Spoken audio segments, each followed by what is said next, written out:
یا ان کے خلاف جو لوگ جو اپنے غلط قسم کے جذبات کا اظہار کریں گے تو لوگوں میں ڈسپلن میں لانے کے لیے بات ضروری ہے کنٹمپٹ آف کورٹ کے قوانین ہو. اسی طرح مغربی اقوام اس بات کے اوپر جو ہے مرتکز ہوئی کہ ڈیفیمیشن کے لاز بھی سوسائٹی میں موجود ہونے چاہیے تاکہ ایک بندہ دوسرے بندے کو بغیر وجہ کے جو ہے ڈیفیم نہ کر سکے. تو ہم یہ بات سمجھیں ڈیفیمیشن اور کنٹمپٹ آف کورٹ کے پس منظر میں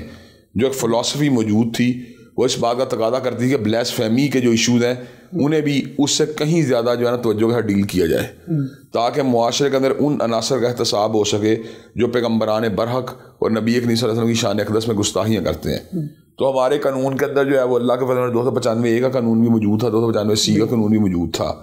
295C کا قانون خصوصاً توہین رسالت سے متعلق تھا اور اس کے اندر کوئی بھی شخص جو نبی کریم صلی اللہ علیہ وسلم کی شان اقدس میں گستاخی کرتا اس کے احتساب کے لیے جو ہے نا بقایا طور کے اوپر ایک قانونی پروویژن رکھ دی گئی. اب اگر کوئی بندہ نبی کریم صلی اللہ علیہ وسلم کی شان اقدس میں گستاخی کرتا ہے تو ہم اس کو قانون کے کٹہرے میں 295C کے قانون کی روشنی میں لا سکتے ہیں. وگرنہ ماضی کے اندر عامر عبد الرحمن چیمہ, غازی علم دین شہید جیسے کردار جو پیدا ہوتے رہے ہیں جنہوں نے گستاخان رسول کو جو ہے نا وہ باقاعدہ طور پہ کافر کردار تک پہنچایا ہے اور یہ کام ان کو اس لیے کرنا پڑے کہ معاشرے کے اندر کوئی لا نہیں تھا جو ان ایشوز کو صحیح طور پہ ایڈریس کر سکے. لیکن علامہ صاحب مسئلہ یہ ہے, میرا جو کویشچن پوچھنے کا مقصد تھا وہ یہ تھا کہ 295C پر بھی آج تک کسی کو سزا نہیں ہو سکی, لوگ اس کے اوپر بھی قانون ہاتھ پر لیتے ہیں. تو اب جب یہ والا قانون پاس ہوا تو کیا اس سے وہ جو گستاخیوں کا عمل ہے وہ سلسلہ جو ایک چل رہا ہے کیا وہ رک سکے گا؟ بالکل, میں یہ بات سمجھ 295C کے ساتھ کسی کو سزا نہیں ہوئی لیکن معاشرے کا چیک اینڈ بیلنس کے لیے ایک لا تو موجود ہے نا, ایک آپ عدالت میں جا کے دستک دینے کی پوزیشن میں تو ہے نا.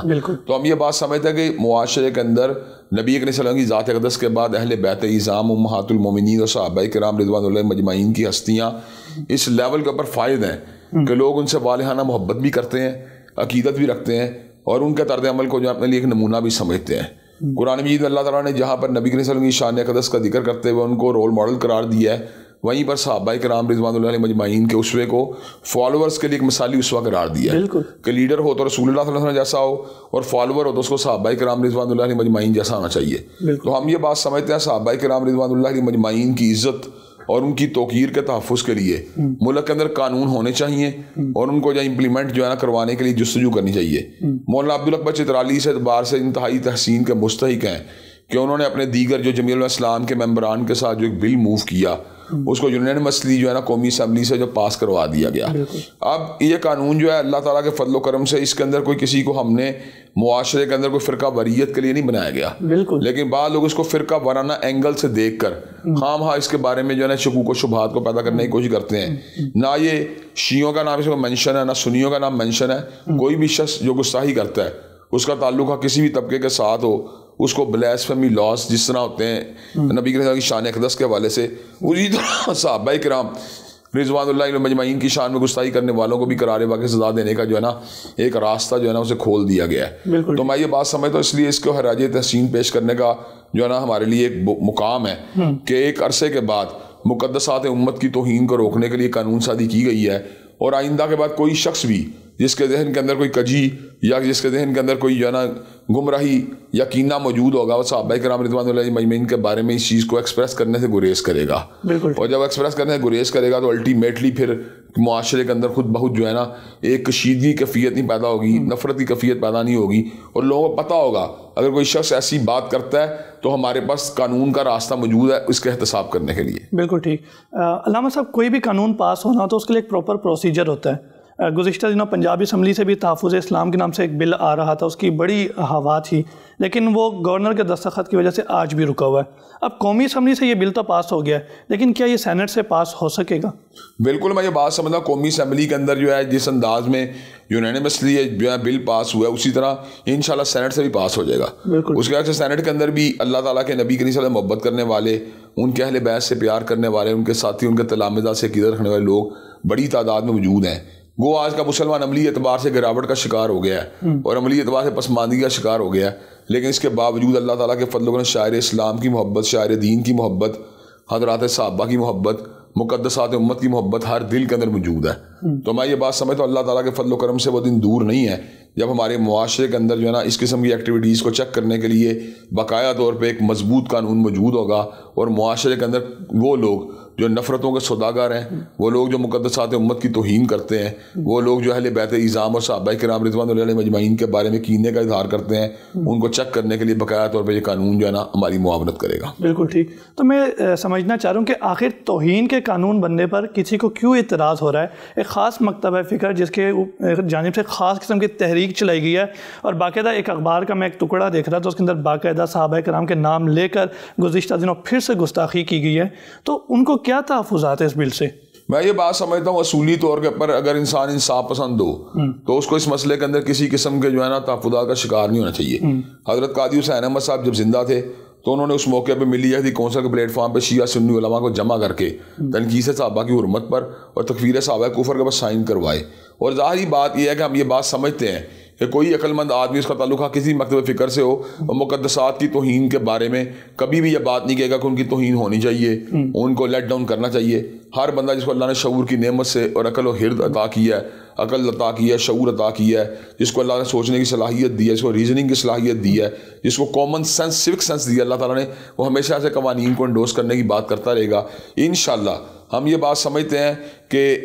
ایک خاص مکتبہ فکر کی طرح جو بعض جو ہے شکوک و شبہات جو ہے کھڑے کرنے کی کوشش کی جا رہی ہے، وہ شکوک و شبہات جو ہے نا چونکہ ایک قومی لیول کے اوپر، یونیورسل لیول کے اوپر وہ اپنے اندر کوئی ویٹ نہیں رکھتے، انشاءاللہ وہ چیزیں ساری کی ساری جو ہے نا وہ اچھے طریقے سے ریزالو ہو جائیں گی. اور ہمیں اس بات کو سمجھنے کی ضرورت ہے کہ اس میں جہاں صحابہ کرام رضوان اللہ علیہم اجمعین کی ناموس کی بات کی گئی ہے، وہاں پر اہل بیت اعظام کی ناموس کی بات بھی کی گئی ہے. تو اگر اہل بیت اعظام کی ناموس کا بھی ساتھ ہم اس کو جو ہے نا لے کے چل رہے ہیں تو اس کا مطلب یہ ہے کہ معاشرے فرقہ وارانہ کشیدگی والی بات کوئی نہیں ہے، بلکہ معاشرے کنفلکٹ ریزولوشن کے لیے اس قانون کو جو ہے نا بنایا گیا ہے. اور یہ مخالفت جو ہے میں سمجھتا ہوں اس کو ترک کر کے معاشرے کو جو ہے نا ایک متحد کرنے کے لیے اور اس کو جو ہے نا اکٹھا کرنے کے لیے ہم اپنا کردار ادا کریں. بالکل ٹھیک. آپ نے کہا کہ کوئی بھی باشعور شخص، کوئی بھی کامن مین جو ہے وہ اس کی مخالفت نہیں کرے گا، لیکن وہ شخص جسے اتحاد امت کا لقب دیا گیا، جس کے پلیٹ فارم پر ہر مذہبی طبقے نے جا کر بیانات کیے، اس کے ہاتھ تک چومے، چاہے وہ بلیروی ہے، دیوبندی ہے، اہل حدیث ہے، کوئی بھی ہے، لیکن وہ شخص ببانگ دہل اب اسی قانون کی مخالفت کر رہا ہے. پہلے یہ کہا جاتا تھا کہ جی ہم گستاخی نہیں کرتے،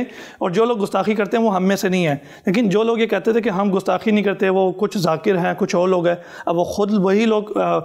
پلیٹ فارم پہ آ کے کہتے ہیں کہ جی یہ قانون ٹھیک نہیں ہے. میں یہ بات سمجھتا ہوں کہ یہ جو ہے نا ایک ہام ہاں کا ایک جو ہے نا تعصب کا اظہار ہے، یا اس کے اندر یہ نا غیر حقیقی اپروچ اور سوچ ہے. میں یہ بات سمجھتا ہوں کہ اس ملک کے اندر باقاعدہ طور کے اوپر کئی ایسی کمیونٹیز بھی جو ہے نا وہ اپنے معاملات کو چلا رہی ہیں جو باقاعدہ طور پہ ان نقائص سے منسلک ہیں جو ہمارے ختم نبوت سے متعلق معاملات کے ساتھ باقاعدہ طور پہ جو ہے نا ان کا چیلنج کی حیثیت رکھتے ہیں. لیکن اس کے باوجود وہ یہاں پہ ایگزسٹ کر رہے ہیں، وہ یہاں پہ اپنے معاملات کو چلا رہے ہیں. اور یہ میں بات سمجھتا ہوں ان کے حقوق کی بھی آواز اٹھانے والے لوگ آپ کو اس سوسائٹی میں مل جائیں گے. اگر ان کے حقوق کی آواز اٹھانے والے لوگ اس سوسائٹی میں موجود ہیں تو ہمیں یہ بات سوچنے کی ضرورت ہے ہمارا جو مذہب اسلام ہے اور اس کے جو مقدسات ہیں، کیا ان کے حقوق کی اتنی بھی اہمیت نہیں ہے جتنے باطل نظریات کے حامل لوگوں کے جو ہے نظریات کی اہمیت ہے. تو میں یہ بات سمجھتا ہوں اس مسئلے کے اندر جو ہے نا حقیقت پسندانہ اور انصاف پسندانہ اپروچ کو اختیار کرنا چاہیے، اور صحابہ کرام رضوان اللہ علیہم اجمعین اور اہل بیت اعظام کے بارے میں کوئی بھی ایسا ڈیروگیٹری ایٹیٹیوڈ ہے اس کو کنڈیم کرنا چاہیے اور اس کی حوصلہ شکنی کرنی چاہیے. مولانا صاحب میں جاننا چاہ رہا ہوں کہ وہ اتحاد امت کا وہ نعرہ کہاں پہ گیا؟ کیا اب بھی وہ لوگ ان کے پلیٹ فارم پہ دوبارہ جائیں گے؟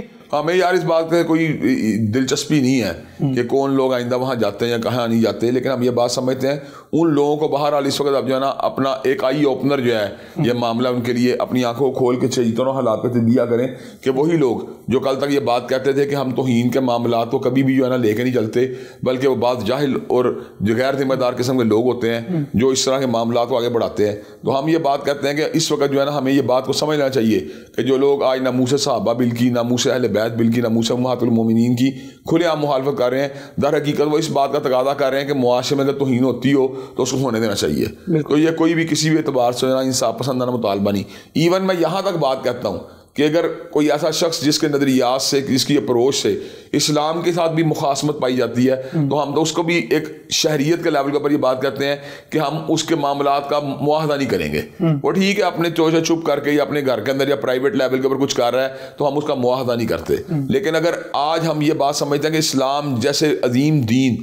اور اس سے متعلقہ مقدس ہستی ہیں ان کے بارے میں ڈیروگیٹری کمنٹس دیے جائیں اور اس کو جو ہے نا ہم ٹھنڈے پیٹوں یا برداشت کریں، تو یہ بات کسی بھی طور درست نہیں ہے. ہمیں اپنے معاشرے کے اندر بقائے باہمی کے لیے، میوچل کو ایگزسٹنس کے لیے اور برداشت کے کلچر کو پروموٹ کرنے کے لیے، رواداری اور اخوت کے کلچر کو پروموٹ کرنے کے لیے ان تمام جو ہے عناصر کی جو ہے حوصلہ شکنی کرنی چاہیے جو اس قسم کے بلوں کی جو مخالفت کر رہے ہیں. بالکل ٹھیک. گزشتہ دنوں نگران وزیر اعلیٰ کی بات چلی تو ان میں ایک نام محسن نقوی صاحب کا تھا. اس کے اوپر مذہبی طبقے کی جانب سے، آپ کی جانب سے بھی اور دیگر کی جانب سے بھی شدید رد عمل آیا کہ یہ شخص جو ہے وہ گستاخ ہے، اس کے چینل کے اوپر گستاخانہ نشریات بھی نشر کی گئی اور اس کے بعد معافی بھی نہیں آئی. اب انہیں وزیر اعلیٰ نامزد کر دیا گیا، اس پر آپ کیا کہیں گے؟ میں یہ بات سمجھتا ہوں کہ ہمارے معاشرے کے اندر ذمہ دارانہ جو ایک اپروچ ہونی چاہیے اس کا فقدان ہے. ہم رسپانسبلٹی کا مظاہرہ نہیں کرتے، ذاتی پی آر کو نبھاتے ہیں، ذاتی تعلقات کو نبھاتے ہیں اور ذاتی جو معاملات جو ہیں ان کی تناظر کے اندر معاملات کو دیکھتے ہیں. حالانکہ کوئی بھی ایسا شخص جس کی وجہ سے قوم مذہبی یا سیاسی طور پر تقسیم ہو اس سے اوائڈ کرنا چاہیے. بہرحال ہمارا کام جو تھا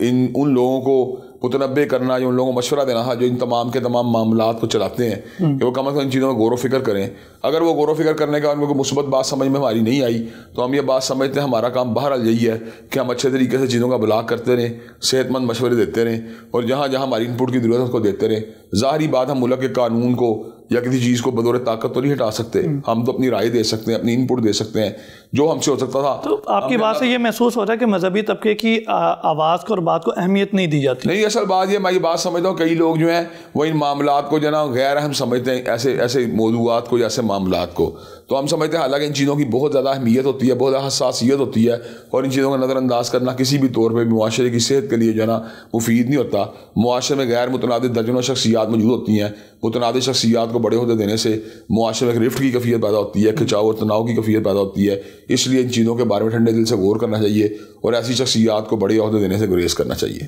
بالکل ٹھیک. بہت شکریہ علامہ صاحب، آپ نے اپنا قیمتی وقت دیا. ناظرین، یہ تھا آج کا پروگرام جس میں ہم نے ناموس صحابہ و امہات المومنین و اہل بیت بل کے حوالے سے بات کی اور نگران وزیر اعلیٰ جو اب منتخب ہو چکے ہیں ان کے حوالے سے بھی بات کی. اپنے میزبان مجیب الرحمان اور ریئل فیس میڈیا کی پوری ٹیم کو اجازت دیجیے. اللہ نگہبان.